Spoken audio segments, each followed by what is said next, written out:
चिड़िया अभी नदी से पानी पीने गई ही थी कि वहाँ गौरी कौवी आ जाती है। वो अपनी गंदी चोंच के साथ आकर चिड़िया के पास बैठ जाती है और चिड़िया से कहती है, चिड़िया रुको, पहले मुझे पानी पी लेने दो, तुम बाद में पीना। गौरी बहन, आप किसी से भी पूछ लें, आपकी चोंच बहुत गंदी है, पहले आप अपनी चोंच धो लें, फिर नदी से पानी पिए। बस इतना कहना था चिड़िया का कि गौरी कौवी को चिड़िया पर बहुत गुस्सा आता है। छोटी और कमजोर चिड़िया, तुमने मुझे गंदी चोंच वाली कहा, चल भाग यहाँ से, आज के बाद मैं तुम्हें नदी से पानी नहीं पीने दूंगी।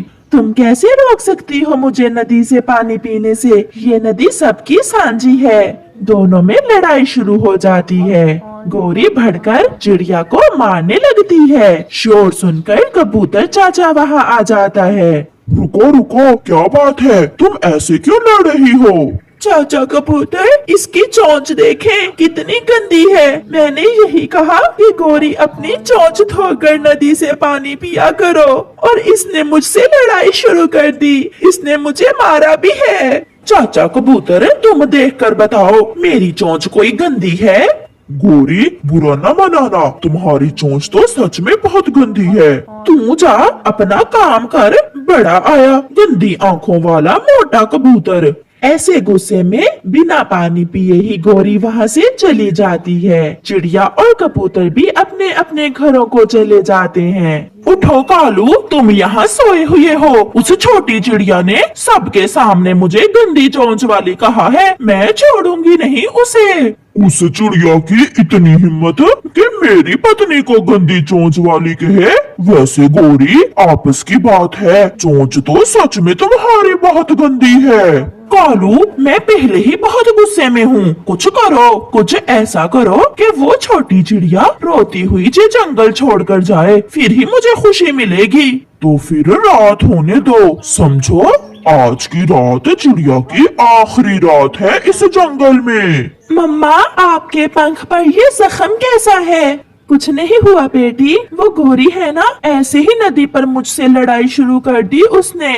मम्मा, क्या गौरी आंटी ने मारा है आपको? गौरी आंटी बहुत गंदी है, मैं कभी नहीं बुलाऊंगी उसे। नहीं बेटी, छोटे बच्चे बड़ों को ऐसा नहीं कहते।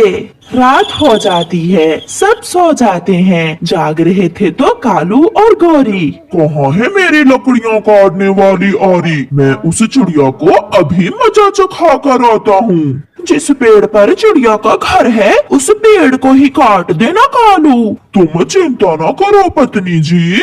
फिर कालू अपनी आरी लेकर घर से निकलता है। वो सीधा चिड़िया के घर की तरफ जाता है। कालू कौवा पेड़ की शाख काटना शुरू कर देता है और आहिस्ता आहिस्ता वो शाख जिस पर चिड़िया का घर था उसे काट देता है। कालू वहाँ से भाग जाता है और चिड़िया का घर और वो शाख टूटकर नीचे गिर जाते हैं। गुड़िया, गुड़िया बेटी, आप ठीक तो हैं?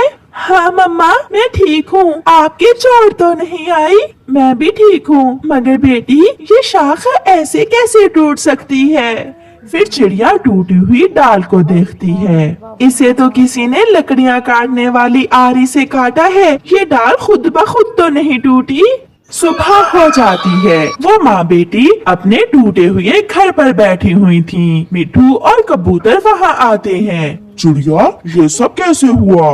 कबूतर चाचा, कल जो नदी पर गौरी से मेरी लड़ाई हुई थी, ये सब उसी ने किया है। जिस डाल पर मेरा घर था, वो डाल काट दी उसने।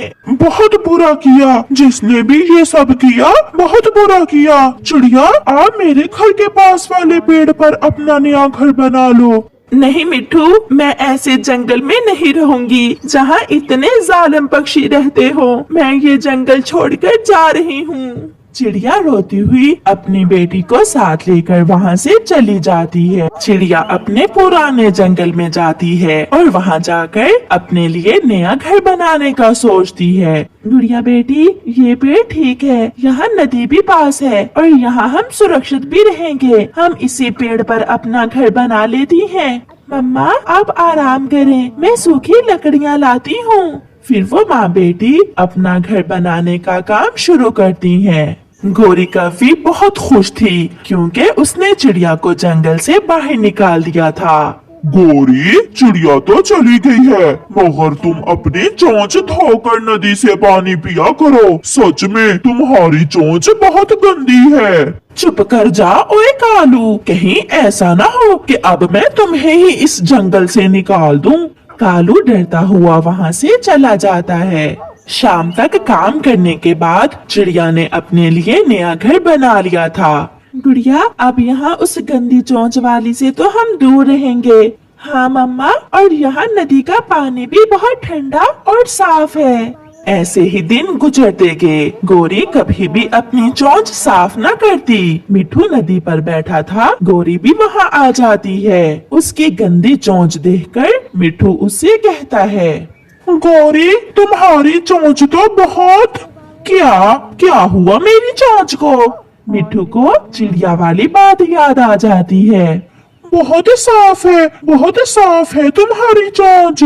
ऐसा कहते हुए मिठू वहाँ से चला जाता है और गोरी अपनी गंदी चोंच से ही नदी से पानी पी लेती है। अब तो कोई भी पक्षी गोरी के पास आकर ना बैठता क्योंकि उसकी चोंच बहुत गंदी होती थी। एक दिन दोपहर के बाद गोरी जब घर जा रही थी तो उसे अपनी चोंच में कुछ दर्द महसूस होता है। उसका पति कालू कौवा गोरी को बुलबुल के पास ले जाता है।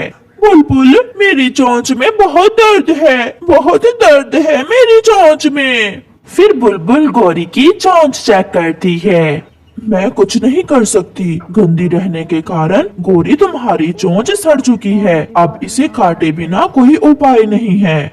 ये सुनकर गोरी रोने लग जाती है। नहीं, मैं चोंच के बिना कैसे जी सकूंगी।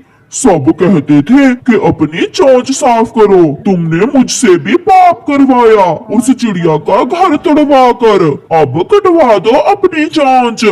बहुत दर्द है, मैं दर्द से मर रही हूँ। तो फिर चोंच काट दूं क्या मैं? फिर बुलबुल गोरी कव्वी की चोंच काट देती है और गोरी रोती हुई कालू के साथ वापिस आ जाती है। अब वो किसी को मुंह दिखाने के काबिल नहीं रही थी क्योंकि चोंच के बिना वो बहुत बुरी लग रही थी। मैं अपने किए पर बहुत शर्मिंदा हूँ। अगर मैं अपनी चोंच को साफ रखती तो कभी ऐसा ना होता। चिड़िया तो अपने घर में सुकून से थी मगर कव्वी को उसकी